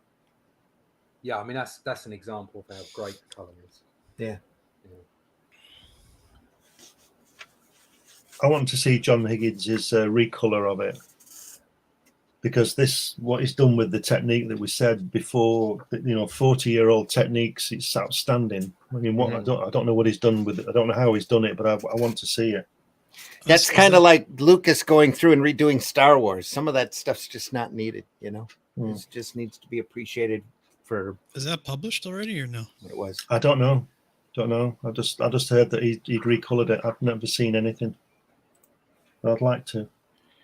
That page, it's Night Owl in costume, is the first page in a while where the number of panels is not divisible by 9. I think it speaks to the beats per page Alan Moore wanted per page as you go along. It's still on that 9-panel grid, though. It's very similar to that. Yeah. It still follows the grid. Yeah. Yeah, there's still that 9-panel grid there. I mean, both these pages are a 9-panel grid. Same thing, yeah. No, that's so important. It hasn't been broken out. Yeah. No.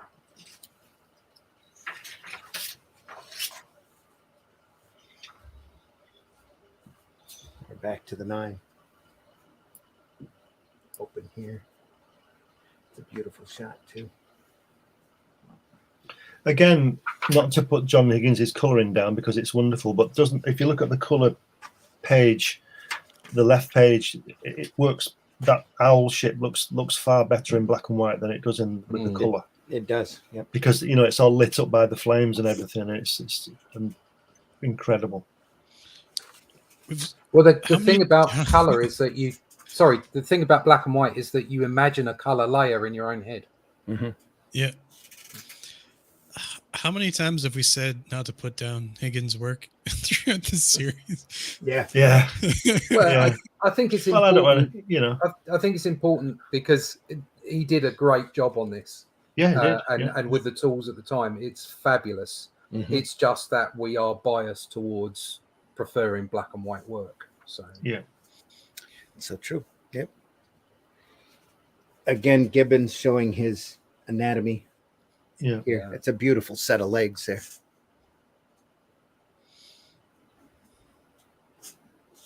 That's what she said. And here as well. Yeah.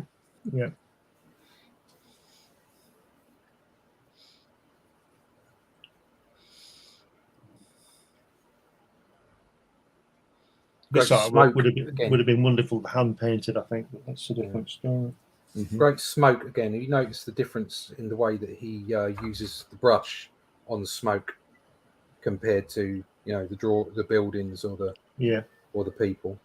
Well, especially here because he's dropping the buildings right back with the thinner lines. But I mean, surprisingly thicker, rougher lines rather than finer, smoother lines. Yep. Yeah. Well, that's smoke, though. Yeah. I mean, but people do draw it with. I mean, look at Buscema's smoke. Uh-huh. That was all fine line and wispy, wasn't it? Yeah. All over the place a lot of the time. And this is, I know that he's trying to, he's creating with the shadows. He's creating some thickness in the smoke, but also just the line in general. It's quite sort of a rough, clunky sort of feel to the ink brush there, to the way that he's doing that, and it stands out. It just feels brilliant. Isn't that? It just makes me smile when she said there's a lot of people in. He says, "Oh, no worries, I'll just go up on the roof, fly from the roof." It just makes me smile. You just think, it's just. I mean, I know he's a big guy, but he's only going to get another 2 people where he was sitting, isn't he? He's not going to get 15, is he?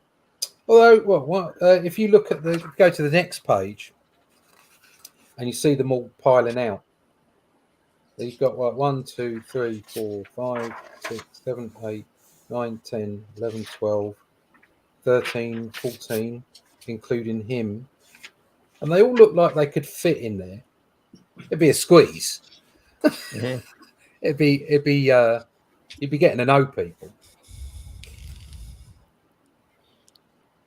So that, just as a dimension thing, just excellently proportioned. Yeah. Completely unrelated. You gentlemen are from England. You're familiar with that Warhammer 40,000 game, right? I know of it. No. Yeah. They have this thing called this one little tank. It's like a transport called a Rhino, and then it's really small, and you're supposed to fit 10 of these like hulking space marines, in these gigantic armor, and you wonder like how they're supposed to fit in. And then the gentleman did like like took everybody off the models off their bases and squeezed them all in, and they actually fit. And you're just like, how is that possible, right? But like, spatial thinking is difficult. yeah, Back to that couple again, embracing. Yeah. And that previous page there on the left-hand page top, he says there's a coffee machine behind the panel on the starboard wall. You'd think he wouldn't trust her to touch anything, wouldn't you? Yeah. don't let that go out again. Well, it's just like here when she bumps into the flamethrower again, ties back into the front or the start of the issue. Yeah. They're setting everything on fire. Also, yeah, that he couldn't perform earlier. Yeah, Once they'd been out and been their true selves, as it were, which is, I think that's what this is alluding to, because it's when they had the fight in the alleyway as well. They kicked the crap out of those guys, and then they kind of looked at each other as if like, whoa, that felt good, didn't it? Yeah. And then let's continue. Yeah, they're here. They're now, instead of being on his sofa at home and it's like he can't get it working, now it's all right. Okay, we're our true selves now. We've got the costumes. I'm out. You know, we've saved some people, and like they're all up for it. And and then you get the shoot of flame. Yeah, very cinematic. Yeah, which was very well done in the film where they had Hallelujah playing over the top. Very funny. Can we take a look at the color for the last? Doesn't want to see that last panel where we shoot the flame. Shoot.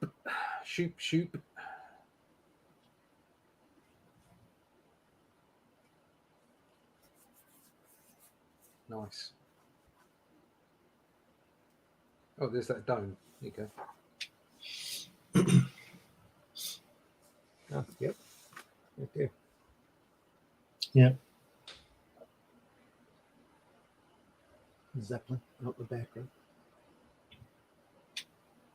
What is that? What is that on the right near the Zeppelin? The gigantic stick. So like a smoke tower. Pipe. Yeah. It's just Probably an an antenna. Aerial one, yeah. Oh, okay. I can see it in the foreground. Okay, I thought it looked like it was further back at first.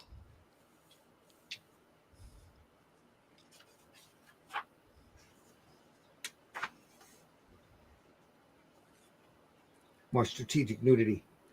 Very subtle nipples. Very nice shadows. Very well shadowed. Yeah. Yep. Just enough to probably not get us into trouble with YouTube. Yeah. Oh God, you're going to complain about that? At the time, not get How you can into they trouble complain with about comics as well. Right. Yep. Yeah. What a world we live in where people complain about nipples. The Nipocalypse. Yeah. Exactly. You can show some guy blowing up a Russian tank, but you can't show that. Yep. No. So you can you can show death and violence, but not beauty. Yes. Yeah. Yeah, Right. you can literally watch a YouTube video of like Mortal Kombat where the guy's ripping the skeleton out of another human being and waving about, and then but a little bit of nip. Yeah. If there was nipples in that, it would be banned. Yeah. Yeah. I am the brother to dragons and a companion to owls. My skin is black upon me, and my bones are burned with heat. Job chapter 30, verses 29 and 30. It's the end quote. What a great way to end it. Yeah. So I've been thinking about that, and I feel we have certain obligations to our fraternity. I think we should spring Rorschach. It's just, what? What?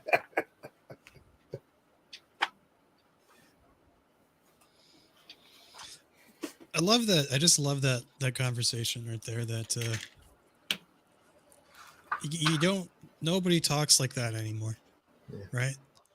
Like, what would they be like now? It's like fam is in jail. Let's go.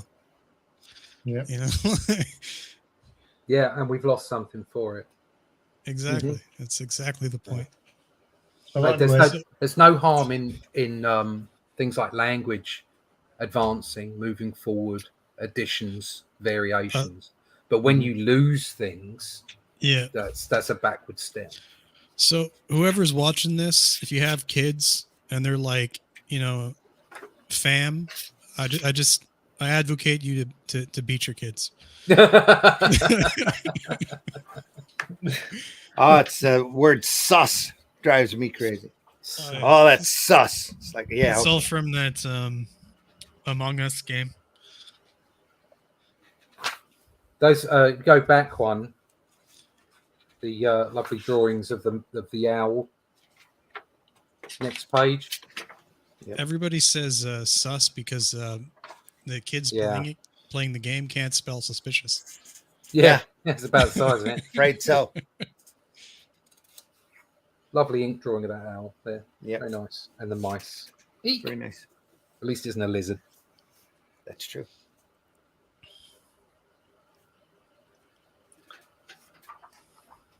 There's some grass missing on that bottom right in the printed. I don't know what's going on there.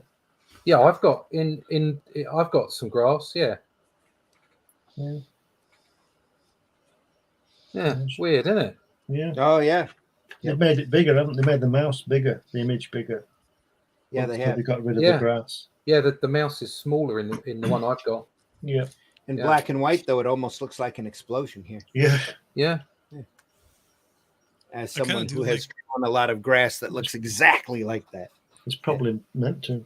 Yeah, could be. I do like the fact that there is less grass in this revision. Yeah, works better. That lovely owl on the last page. So I work at a tabletop game store. I know that 40K reference. There we go. Michael says, I mean, I could way off too. Rue Katuk. Oh, See? 40K. How much money I burned on it. See, I'm culturally relevant. Sus. Yeah. Can't spell or say it. Yeah. No, okay. I am culturally irrelevant and I don't give a monkey's. Could you just flip over to the owl on the last page? A bullshit? Yeah, you know it. Oh, right, okay, yeah, it's exactly the same. Lovely illustration as well. Yeah. Right, okay, sus, cool. That's Only it, 5 folks. more to go. Watchmen 7, 8 next week. Wow, what a journey. Bookmark in the book. Once again, we have been looking at the annotated Watchmen. Do we get we still got time for some John Romita? Do you have some handy? No, I do not. Okay. We should do a separate one on that. Yeah, we should. We do definitely a special should, one, and we definitely will. Yeah. It doesn't matter when we do it because we're doing it for the right reason. We're not doing it for clicks. We're doing it because we love the work. Absolutely. Yeah. We just wanted to note the passing of a master. That's all. Yeah. Master craftsman. Master blaster. Whiskey, tell folks how they can find you. You can find me over on Twitter under Bandit and Ricochet. We do 3D models if you need something made for personal use or production. I'm working on a tabletop game that's been in development for a while, and recently a comic book. So you follow my journey there and send us a message. Give us a like, so on and so forth, or a follow. Yeah. Russ, tell folks how they can find you. Yeah, just have a quick look at this first. Just sharing something. This is just for we Glenn. Can absolutely This is just for Glenn. This was something I did a while. Oh wow, fantastic! For Aces Weekly, and it's just the lettering we were talking about. Yeah, I did all the lettering on this. And the balloons. Yeah, I can see what you've done there. Yeah, but don't they work really well? I like that idea. It's a really good idea. It worked really well for this whole thing, and then the extra lettering, also using lettering without any boxes as well, just sitting off the darkness of the work, which I could do because I did the whole thing from pencil through to color. Mm-hmm. So that's great. Yeah, I like that sword. The sword there. Well, that was what it was about. Yeah, it was about the sword because it was a ghost coming back with his sword. So anyway, you can find that in Aces Weekly. If you go and find that, acesweekly.com. Aces Weekly. Sounds like a battle picture library. Aces Weekly, doesn't it? It's got some really good stuff. I think Jock does a lot of stuff in there. A classic Batman artist, so modern classic Batman artist. There's lots of great stuff in there, and it's definitely worth going and looking at. You can find me currently in Europe in the pages of Batman. You can also find me in the pages of, I find one of these here, of Only Death Can Save Us. Book 2 will be up with Barnes & Noble and Amazon soon, but you can still buy the crowd-funded versions of both Book 1 and Book 2 at my website, russleach.com. You can go over there, sign up for my email list, because there's a whole bunch of stuff coming. There you go. There's a printed version of that. There's a whole bunch of stuff coming from me and Randy, and you might want to not miss out by signing up there. Also, over on my Instagram, there's a new piece of artwork where it's archived on you every day, and you can find all those links to my social medias and everything else over at russleach.com. Yeah, there's a little bit. Oh, there it is. So I was quite pleased with that, how that came out at the end. I like the guy with the hat. Yeah, the Hat Man. Yeah, he looks like a high priest type. I'm not familiar with the stories. That's the kind of what he is, kind of like a wise man. Right. I like the window. I like the way you've done the frame on that. Gothic. Yeah, it was. Yeah, I tried to make it sort of a gothic kind of feel. It's lovely. Yeah. I like that. Thank you. Is that a map in the background? No, that's just the edge of the window. That's the edge of the window. No, that'll just be shadow when I get to ink it. I'm pretty sure I'm going to ink this and then put a wash on it as well. That's what those little X's mean, right? That's black. That's shorthand for solid black. So gotcha. Right there. Yeah. Dangerous, that I always find. You might miss one. Well, that's the advantage of inking, isn't it? So you kind of know what you're doing and where you're going. I did that on an inking sample one time. I just put the X in. Yeah. What inspired you? The little crack at the top left. What was the thought process? Crack at the top left. Oh, there's just like, it's basically going to be just a little bit of rendering because it's brick coming down the inside of the panel. So again, it's like it's putting in enough that it works. You don't need to put in everything. But again, a lot of these things, because I'm going to be inking it myself, they're shorthand. So you don't have to put everything in that you're going to do, or you might change your mind when you get to ink and use a slightly different technique. This is the spread from where they're coming in the parade. So you've got a whole bunch of people in front of the parade walking through, and then you're looking up past Cull up to the wise men.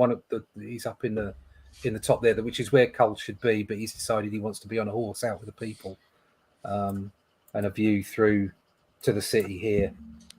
So again, sort of rough pencil there. So is Cull excuse me, is Cull the same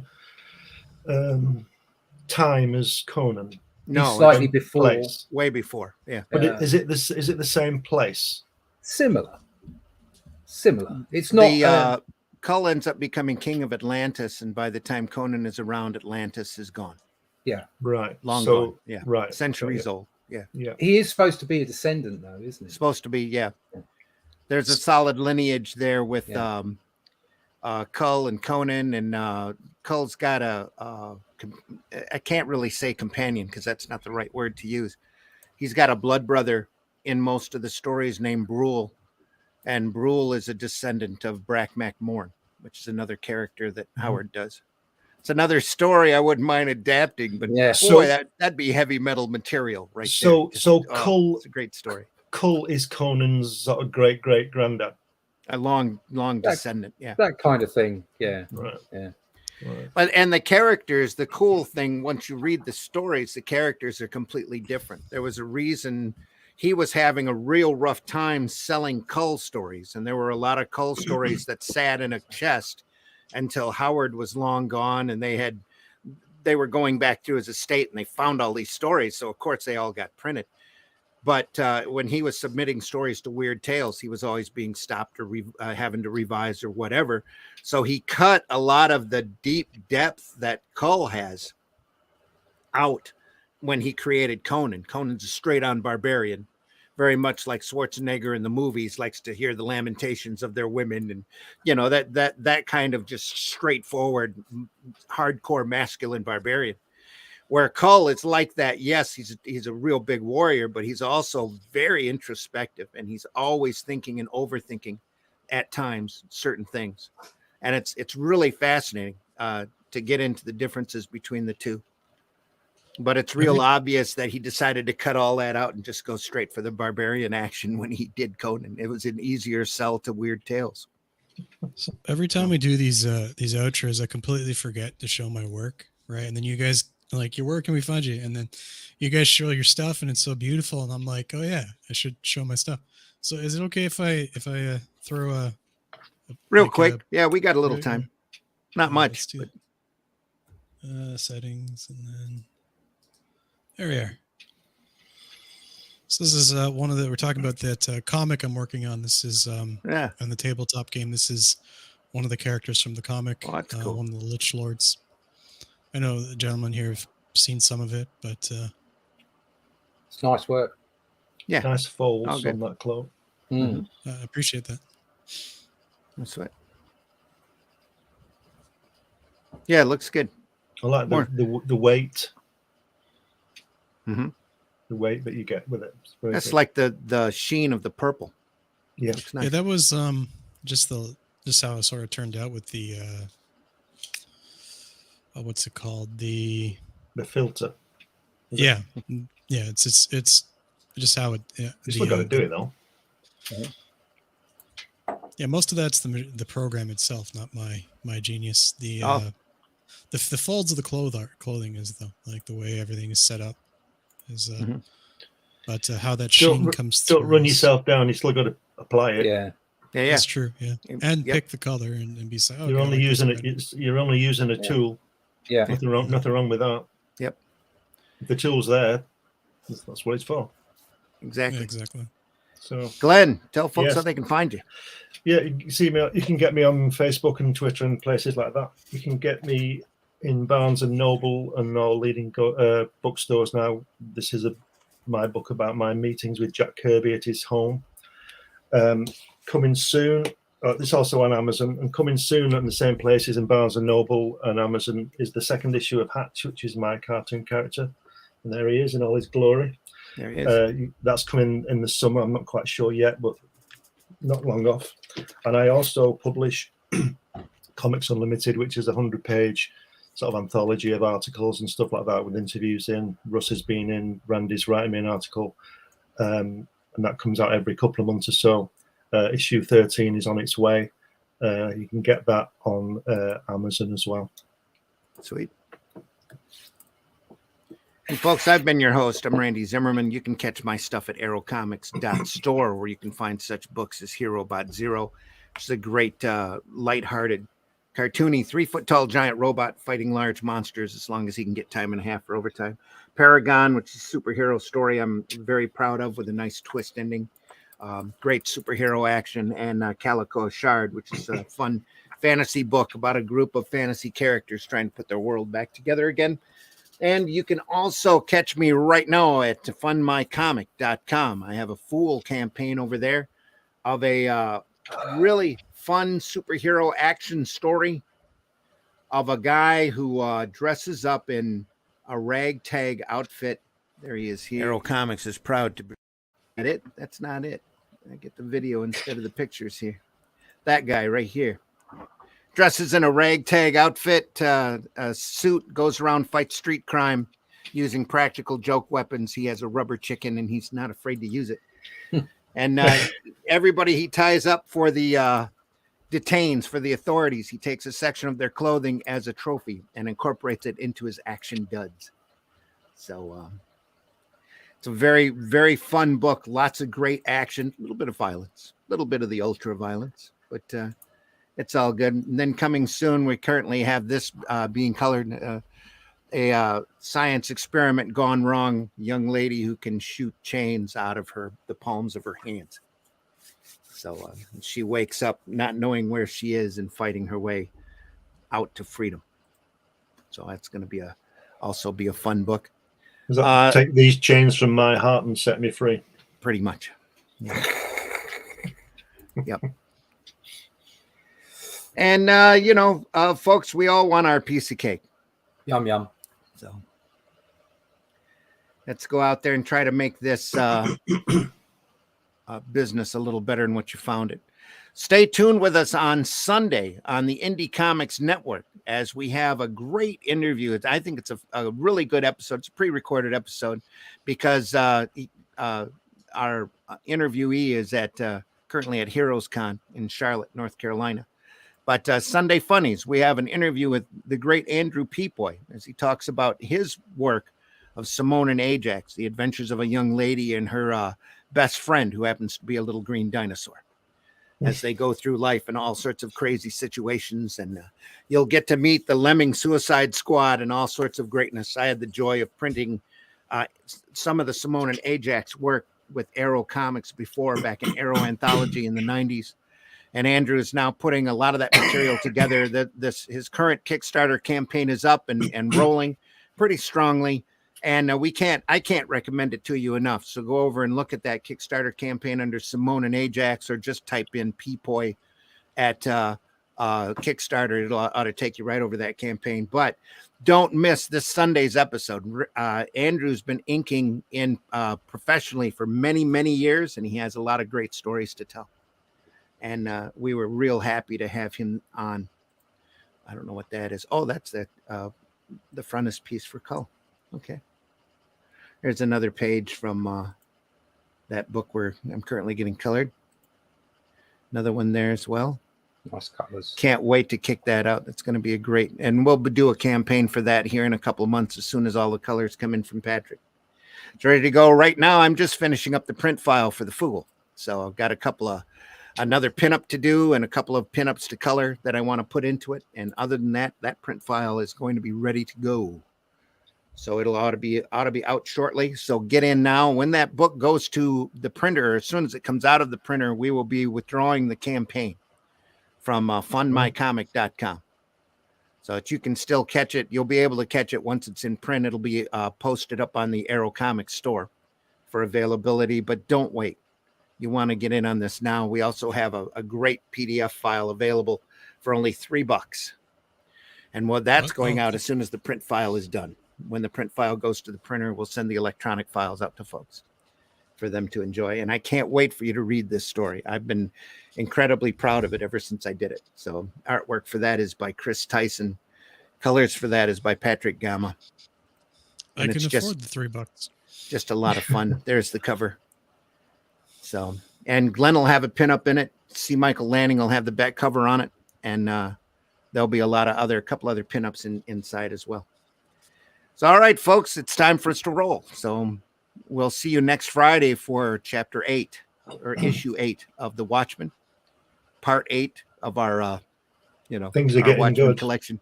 If you haven't seen the previous episodes, we are archived over at the Indie Comics Network or over at the Randy Zim YouTube page. Go over there and check us out. It's worth your time. Should be pretty entertaining. And if you play us back at 2 times speed, we all sound like chipmunks. It's great. All right, folks, Sunday, 9 a.m., Indie Comics Network for the Sunday Funnies. We'll be back next week here, Friday at 5 a.m. for Comics by Night. More Watchmen to come. There are a lot of other great artists in there, too. We're all archived again over at the Indie Comics Network. Go over there and check us out. Want to leave you with the great words once again. My favorite Marxist, Groucho Marx, who said, "The secret of life is honesty and fair dealing. If you can fake that, you've got it made." See you next week, everybody. Is there anything that we've missed? Anything we haven't said? I don't think so. Take care, everybody. Treat this. Oh, by the way, use that hashtag Comics Save Me. Yeah. As much as you can, because we all know those people are sad. And if comics, if you want to blame the art form, yeah, go someplace else. Yep. You know, leave this wood pile higher than what you found it. So that's what Luke Stone always likes to say. We'll see you soon. Take care, everyone. Couple of bumps, and then we're out the door. Our famous disclaimer, and we'll go from there. See ya. Hopefully, if it plays. The views and opinions expressed within the video content found on the Indie Comics Network are those of the speakers and do not necessarily reflect the views or positions of the Indie Comics Network or its sponsors. Have a question or comment for us to address on the show? Have a topic you want us to talk about? Email us at indiecomicsnetwork@gmail.com. Want your comics to arrive in pristine condition? Head over to GeminiComicSupply.com and save 10% on your next Gemini mailer order or anything in the Gemini Comic Supply store. Use coupon code RAGIN10. That's RAGIN 10. How dare you? You have stolen my dreams and my childhood with your empty words. What the fuck is the matter with people in this business? The cops are doing their job as long as they don't be mean to people who are actually being innocent. Then I'm all gravy, baby. Bye, Jack.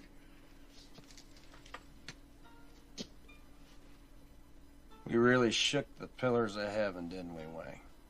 No horseshit, Jack. No horseshit.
Michael says this feels so alive. I have to learn how to draw a crowd scene. Practice. Bye. See you Sunday. From Rue. Rue says, have a good day. We'll see everybody soon. Take care. He said, rolling up. Here we go. Last one. We'll go out the door with this. A bullshit. A bullshit. A bullshit. A bullshit.